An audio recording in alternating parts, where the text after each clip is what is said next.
Il y a quelques jours, j'ai posté la vidéo montrant le président du Bénin, Patrice Talon, qui s'est plaint à cause du fait que le Niger a jusqu'alors fermé ses frontières avec le Bénin. Il a aussi expliqué pourquoi, en fait, il a bloqué le pétrole du Niger de passer par le Bénin. Aujourd'hui, il y a le premier ministre du Niger qui a répondu, en fait, aux plaintes du président béninois et qui a expliqué pourquoi le Niger ne peut pas ouvrir ses frontières avec le Bénin. Je vous laisse écouter. Nous avons, comme vous le savez, tous suivi il y a quelques jours une déclaration du président béninois, M. Talon. Je voudrais de façon tout à fait respectueuse dire notre part de vérité sur des faits qui sont par ailleurs vérifiables. Je laisserai bien sûr libre nos compatriotes nigériens, mais également les Béninois, chacun en ce qui le concerne, de se faire son opinion et d'en tirer conséquemment les leçons. Parce que nous estimons pour notre part, et nous en sommes convaincus, que c'est une nouvelle et importante page qui s'ouvre, une page de l'histoire de notre pays, mais également de notre continent. Mesdames et messieurs, il y a deux points pour lesquels il était important que nous nous entretenions ce matin. D'abord, le pipeline, c'est-à-dire, si on simplifie, le tuyau qui ramène le pétrole nigérien de Koulélé à Sémé, de sa conception à sa naissance. Ce pipe a été, disons, les dispositions réglementaires ont été prises pour encadrer sa conception jusqu'à sa naissance. Il y a plus d'une dizaine d'accords signés. J'en ai ici quelques-uns que je mettrai à la disposition de la presse si elle le désire, pour que aucun incident, ni aucune occasion, ni prétexte n'empêche que l'objectif pour lequel il a été créé puisse se réaliser le moment venu. Je dis bien plus d'une dizaine d'accords. Mais tous ces accords ont été violés par les autorités béninoises. Je vais vous en lire un seul passage. Il y a eu un accord, bien sûr un accord bilatéral entre le Béninois et nous, un accord bilatéral entre l'État chinois et le Bénin, et même un accord tripartite. Je vous lis juste un passage de l'accord du gouvernement hôte, c'est-à-dire le Bénin, qu'il a signé en 2019, le 5 août, précisément, qui dit ceci. L'État béninois le modifiera, l'annulera, le résiliera, le déclarera invalide ou inopposable, ni ne cherchera à éviter ou à limiter d'une manière, d'une autre manière, c'est bien précisé, les effets du présent accord, de tout autre document de projet ou document de financement sans le consentement écrit préalable de la société de projet Bénin. C'est pour dire que, en réalité, ce pays a rédigé de ses propres mains des dispositions qui ne lui permettent, en tous les cas de figure, de prendre la décision qu'il est en train de prendre, c'est-à-dire empêcher que le brut nigérien puisse couler, aller sur la mer et présenter sur le marché international. C'est très grave. C'est une violation d'engagement. Nous avons ici, évidemment, si vous souhaitez les consulter, tous ces documents, très gros, vous aurez les pages avec les articles qui lient ce pays. Vous en avez entre eux et l'État chinois à travers la société d'État. Il ne s'agit pas des privés chinois, c'est une société appartenant à l'État chinois. Vous avez dû suivre effectivement il y a quelques jours quand un lanceur d'alerte a dit que nous avons approché les Béninois pour négocier l'exportation de ce brut par l'acceptation de l'ouverture de notre frontière. Nous l'avons bien sûr démenti en renvoyant nos alliés, les Chinois et les Béninois d'abord, mais également en spécifiant que le Niger, qui a toujours respecté ses engagements, s'en tiendra strictement à ses dispositions. Il y a un deuxième point qui concerne bien sûr maintenant la sécurité au niveau de notre frontière. Là-dessus, je pense que il ne viendra à l'esprit d'aucun Nigérien d'accepter que l'insécurité vienne se propager sur notre terre. On ne le dira jamais assez. Notre président, le général Tchiani, a toujours dit que le Niger n'attaquera jamais personne. Nous sommes connus pour notre ouverture d'esprit, pour notre hospitalité, pour notre culture de la paix, pour la préservation de nos valeurs culturelles et religieuses. Personne n'a jamais entendu dire que le Niger a agressé un autre pays. Mais le Niger s'est toujours donné les moyens de se défendre dignement. Et il vous souviendra que cette position développée par la plus haute autorité béninoise, en réalité, n'est pas nouvelle. Lorsque, en l'absence d'aucune base juridique,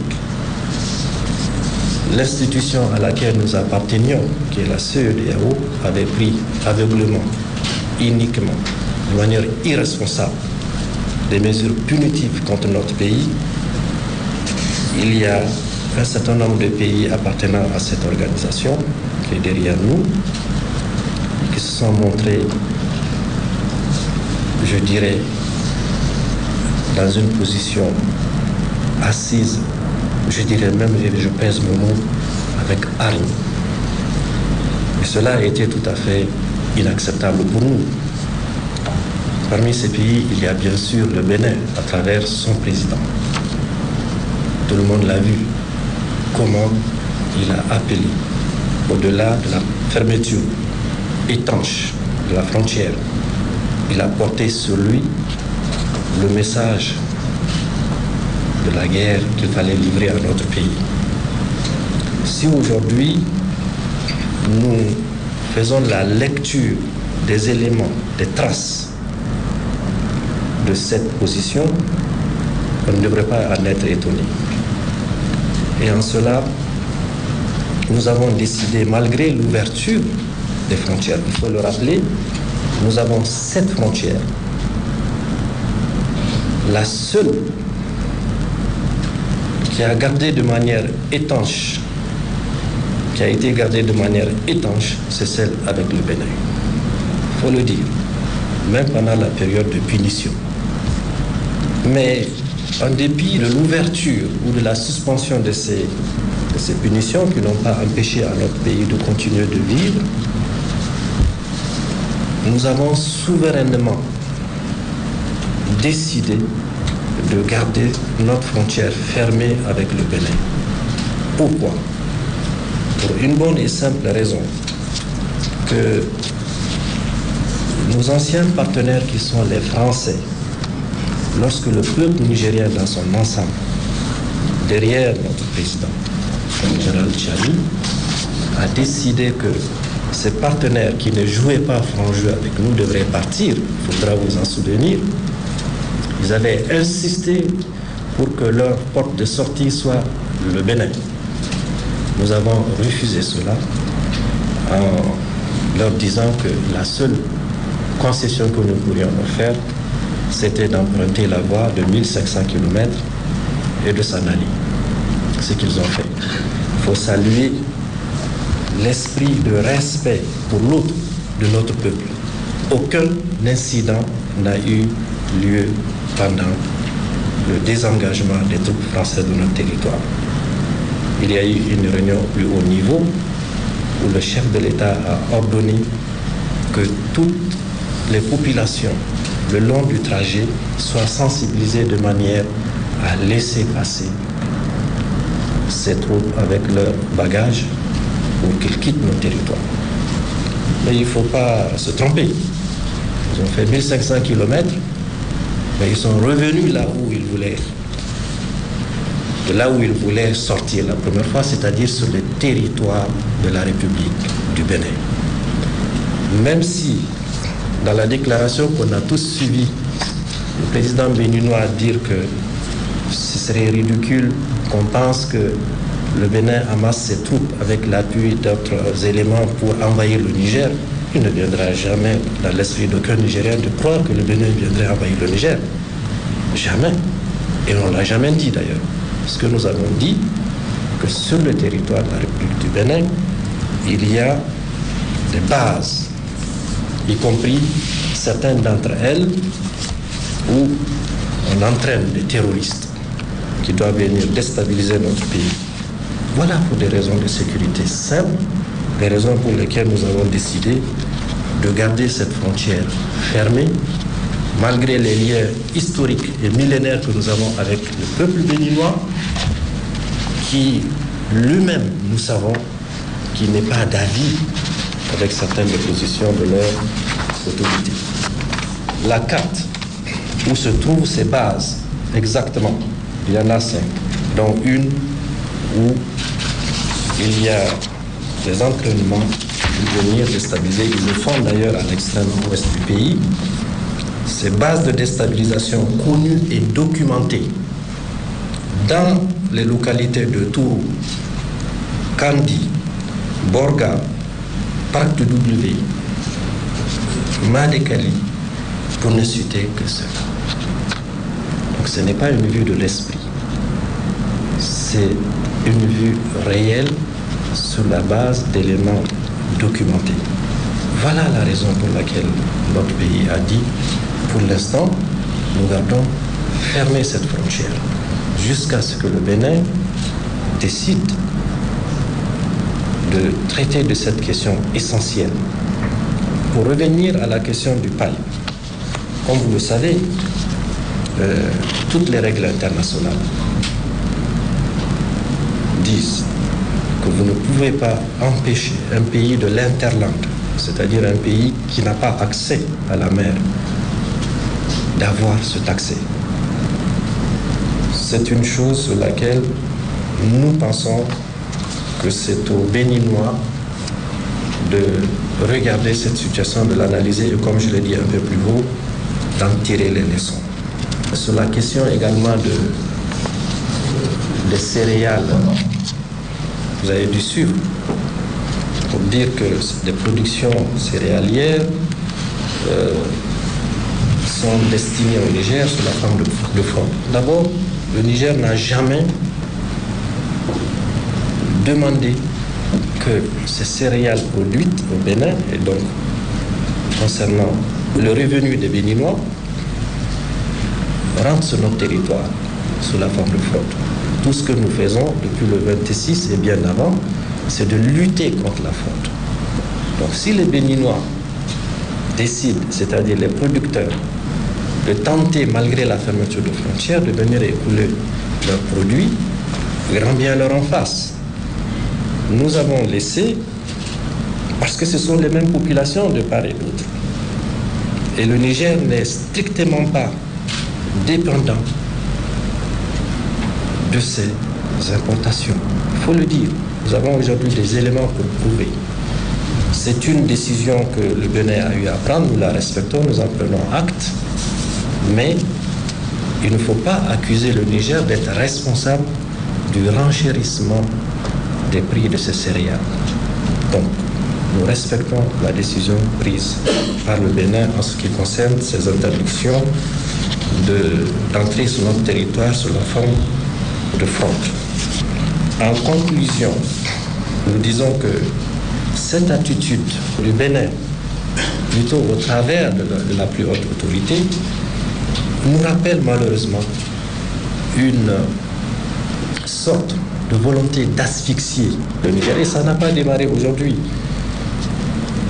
Notre souhait, c'est d'entendre raison, de prendre les dispositions. Le Niger est prêt à rouvrir sa frontière lorsque nous allons avoir la certitude que notre territoire est en sécurité. Le combat que nous menons aujourd'hui, le combat de souveraineté, le combat de dignité dans le respect de l'autre, c'est tout à fait naturel. Nous voudrions vivre en paix. On n'a accusé personne, on n'a attaqué personne. Mais on ne permettrait pas que sous le couvert d'un voisinage ou d'une accusation de n'avoir pas levé les mesures de fermeture, que nous continuons à être attaqués. Ça, c'est une décision que notre gouvernement, le Conseil national pour la sauvegarde de la patrie, pour notre peuple, une décision que nous prenons pour notre propre sécurité. C'est ça. Aujourd'hui, si nous savons que sur le territoire du Bénin, il n'y a pas ces troupes dont je vous ai montré de manière documentée l'emplacement de ce pays qui est parti de chez nous, je vous assure, demain matin, on ouvrira la frontière. Et pour le reste, vous allez être témoins de la suite. Je voudrais réitérer ici la volonté du Niger de protéger ses relations avec la Chine. La Chine est un grand partenaire, un pays ami. Cette aventure du pétrole a commencé en 2008 avec la Chine. Notre devoir, c'est de protéger justement ces relations qui sont en tout cas des relations que nous voudrions voir départies de toute but. Et là-dessus, je pense qu'il leur revient évidemment de faire en sorte que cette question soit très rapidement résolue. Et puis, n'oubliez pas que le Bénin tire profit de ce brut. C'est des milliers d'emplois directs pour les Béninois. C'est des revenus fiscaux pour les Béninois. Même si aujourd'hui, mine de rien, on tente de dire qu'il n'y a rien, il n'y a aucun impact. Vous savez, le président Talon, il a pris une décision, il est souverain dans son pays. Mais le pétrole, là, en question, n'appartient pas uniquement au Niger. Il ne faut pas oublier que nous avons un partenaire qui détient la plus grande partie. Mais même son propre pays tirera profit de ça. C'est ce que j'ai expliqué. Il y a des revenus fiscaux, il y a du travail pour les Béninois. Je ne pense pas qu'on va en rester là. Pour l'instant, le Niger, qui a toujours respecté ses engagements, respectera ses engagements. Et c'est pour ça que nous avons dit à la partie chinoise également de prendre le relais pour parler, et je pense qu'une solution sera trouvée. C'est mon sentiment. Maintenant, pour la question liée au contournement, n'oubliez pas que le Niger a 7 frontières. Il y en a 6, moins le Bénin. Le Niger est habitué à connaître des situations d'épreuves et même de punition. C'est sur la base d'aucun texte que notre pays a été sanctionné. Et le Niger a observé jusqu'à ce que les porteurs de ces décisions iniques, inhumaines et irresponsables reprennent la décision de dire qu'ils revenaient là-dessus. Je ne voudrais pas m'étendre sur les questions politiques, mais vous ne pourrez jamais séparer deux peuples comme celui du Bénin et du Niger.